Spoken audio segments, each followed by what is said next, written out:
Warna news Marathi, त्यास विश्वासार्ह बातमीचा। आज पाण्याची कमतरता 100% आहे। पाणी आपल्याला लागणार आहे।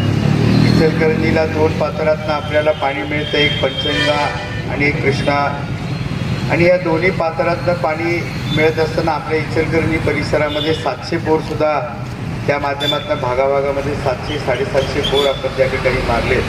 त्या महानगरपालिकेच्या बोरच्या माध्यमातून सुद्धा लोकांना पाणी मिळतं, परंतु एवढं 2-3 माध्यम पाण्याचे असून सुद्धा पाण्याची कमतरता आजही आपल्याला या ठिकाणी जाणून येते। या इचलकरंजी परिसरामध्ये लोकांना पाणी मिळणं ही काळाची गरज आहे, आणि ही पाण्याची मागणी आपण त्या ठिकाणी सोळपूड पाण्याची मागणी जी करतोय ते आपण कुठल्याही पद्धतीनं चुकीची मागणी असं म्हणणार नाही, आणि जी पाण्याची प्रायोरिटी देऊन आपण त्या ठिकाणी पाणी मागतोय हे खरोखर पाण्यासाठी कोणी आपली संस्कृती आहे की पाण्यासाठी कोणी नाकारत नाही।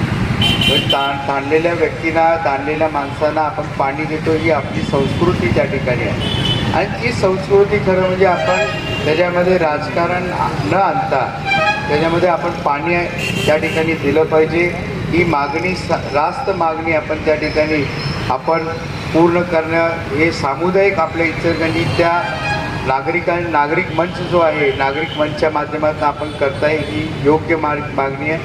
मी आता एक जिल्हा परिषद सदस्य म्हणून मी 100% आपल्याला तुम्हाला या मागणीला पाठिंबा देतो।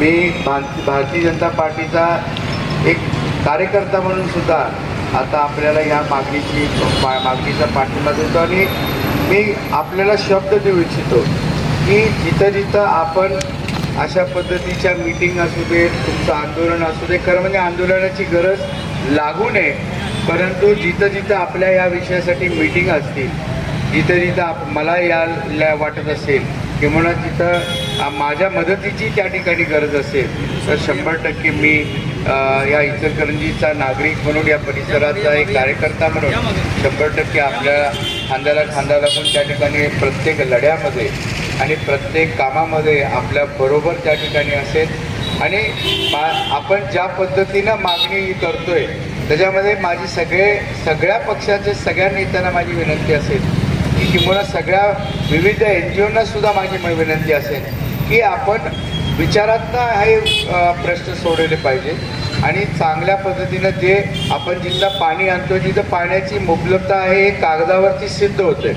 मग कलेक्टर साहेबांनी जो पाठवलेला अहवाल असू दे, त्याच्या अगोदर आपल्याला सोळपूड पाणी काळंबवाडी धरणामध्ये आपल्या गावासाठी राखीव असलेलं पाणी असू दे, हे सगळ्या गोष्टी आपल्याला त्या ठिकाणी कागदोपत्री त्या ठिकाणी दिसतात, आणि कागदोपत्री पाणी आपल्याला उपलब्ध असल्यामुळं आपली मागणी रास्त आहे। त्याच्या आपलं जे अहवाल आहे, अहवालाच्या बरोबर बरेच त्या परिसरामध्ये नवीन पाण्याची वाटणी त्या ठिकाणी झाली, परत वाढीव कपॅसिटीसुद्धा काही गावांची वाढीव करण्यात आली।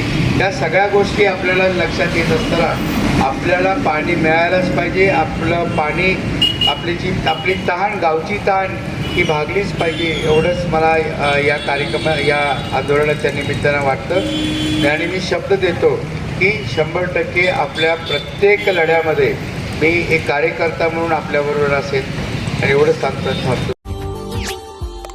Subscribe now and press the bell icon. Never miss an update.